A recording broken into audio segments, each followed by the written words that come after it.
বন্ধুরা, আবৃত্তি করে শোনাচ্ছি কবি রাজু আহমেদ সাহানির লেখা একটি কবিতা শূন্য। মাতৃগর্ভ কবর থেকে জন্ম নেওয়া একটি শিশু পৃথিবীতে প্রথম আগমনে আওয়াজ তোলে কান্নায়। মনে হয় কি যেন নতুন পেল, নাকি অনেক কিছু হারালো। এমন সম্ভাবনাকে মনে করে আগমনেই চোখে এলো জল।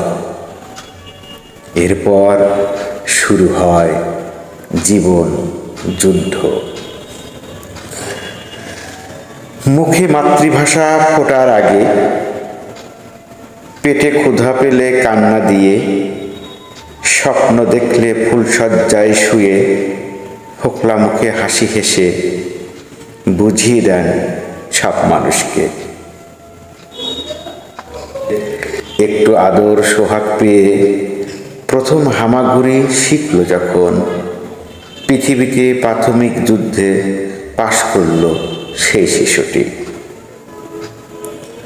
হাঁটতে গিয়ে হোঁচট খেয়ে বারংবার সে পড়ছে লুটে, বাবার হাতে হাতটি রেখে প্রথম চলা শিখল সে যে।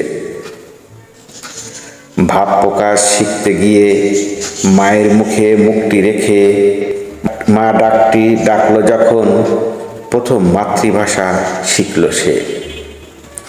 কৈশোরে সে স্বপ্ন আঁকলো, যৌবনে সে যুদ্ধে গেল, মধ্য বয়সে সংসার নিয়ে জনজান্তে পড়ল ফেরে।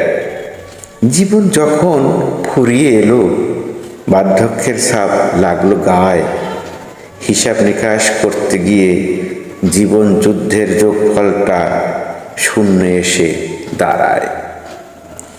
জন্ম মৃত্যুর এই খেলাতে কে বা আপন কে বা পর, কেউ হবে না সঙ্গের সাথী।